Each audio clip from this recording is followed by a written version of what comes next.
Welcome to Straight Talk. You know, when we talk about the issue of addiction, it gets very confusing when you hear all the terms about treatment centers and what to do, where to go, recovery, relapse. As they say, there's a lot of lingo that goes with drug treatment and rehabilitation. Today on Straight Talk, we're going to go beyond the lingo with a gentleman who wrote a book called Beyond the Lingo, Devon Blackwood. Devon, welcome to the show. Thank you, Mike. We're going to spend the whole show talking about your book, yes. Talking about the lingo that you named your book. It's a great name.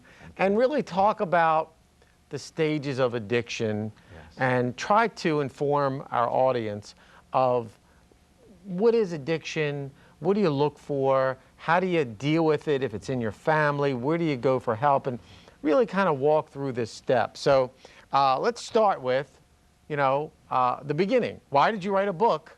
And this is the book. I don't know if you can see it, but it's called Beyond the Lingo, written by Devon Blackwood. And it's a great book to help people learn about addiction. Yes. And we're really happy that we can talk about that. Yeah. Why did you write this book? Well, first of all, Mike, I've worked in addictions counseling for many years.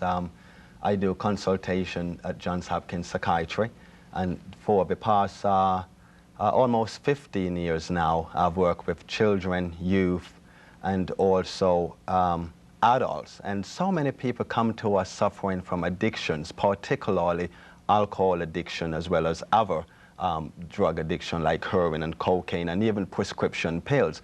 And often as I work with the addicted person, the family member also come in.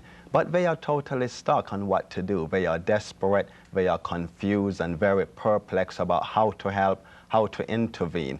So I said, you know what, I should really put my 15 years of experience to use and write a book that in fact would be comprehensive enough and one that would provide some solid solutions to the addict, but also to the family members, and hence the book Beyond the Lingo.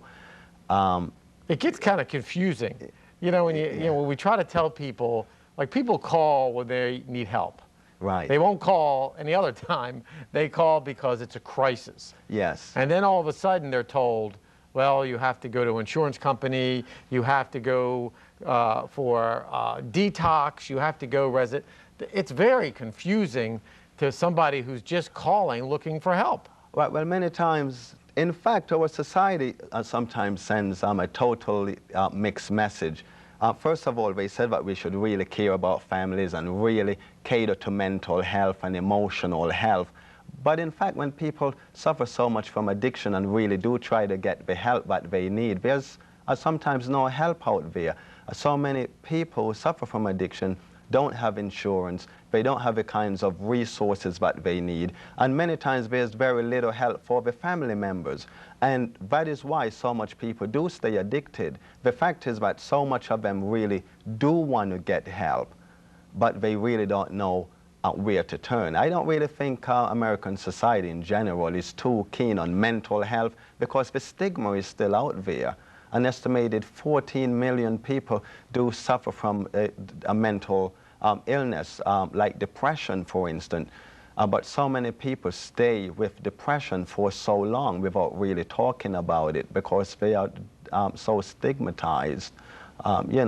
People don't really understand it. And so it is with people with addiction. Same thing with addictions. Yes, same thing with addiction. And when they do want to take that step, when they do say, okay, I have a problem, right, then it becomes even more confusing of where to go, what to do. Right, in your absolutely. book, how do you break it down for a family who says, we have a son, a daughter, a spouse who's drinking too much, doing too many drugs, we're concerned. Yes. Does the book kind of outline what to do? Well, absolutely. First of all, it's a 20-chapter book. And the 20 books in the chapter are very relevant to the principles of recovery. There are chapters in there on avoiding relapse and looking at relapse traps. There's an excellent chapter in there on the quest for emotional wellness. But in the first few chapters of the book, it really does talk about breaking the cycle, and it talks about intervention and really what intervention really is. And so often when the family members really do want to intervene, sometimes they have no idea because they have a lot of pent-up anger and frustration and resentment over the years, because in fact they themselves suffer in the process.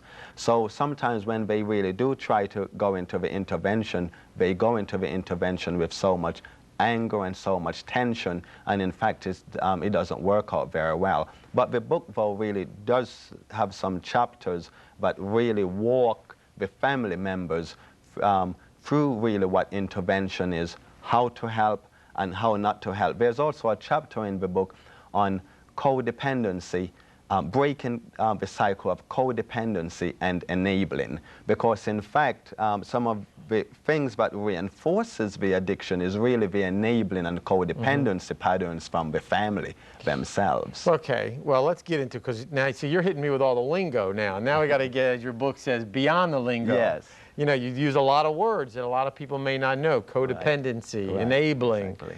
you know, intervention. Right. You know, why don't you go back and give us, you know, what are those terms and what do they Yes. mean? Because they are the big terms, Right. let's say. They're the big Exactly. words in Exactly. addiction and recovery Yes. that a lot of people hear.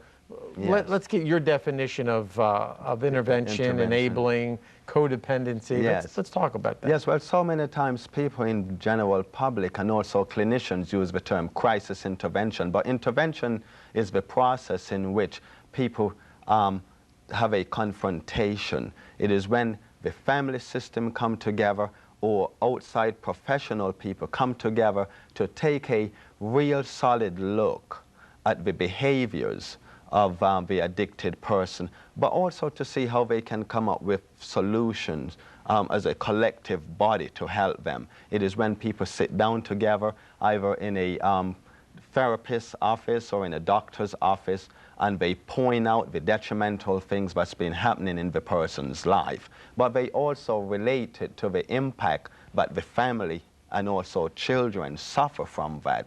So it is bringing about an awareness to the addicted person so that they can begin to instill some change in their life. Usually the addicted person is the last one to admit.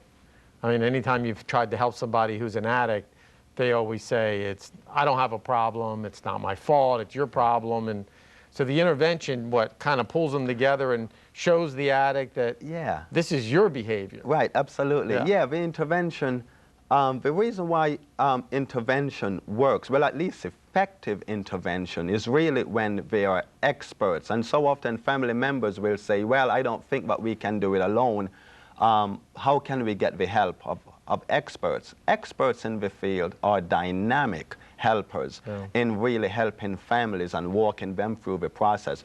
But in all families, there's but one or two strong person, the respected person in the family, who are sort of the leaders and the guide of the family, who people really do respect. And they're the ones who say, look, we've got to do something about dad's drinking. Look, we've got to you know, have a session for this. And that's who the intervention is for. Right, But we're going to take a break and come back and keep talking. We're talking with Devon Blackwood. Here's the book. It's Beyond the Lingo, and it's about addiction.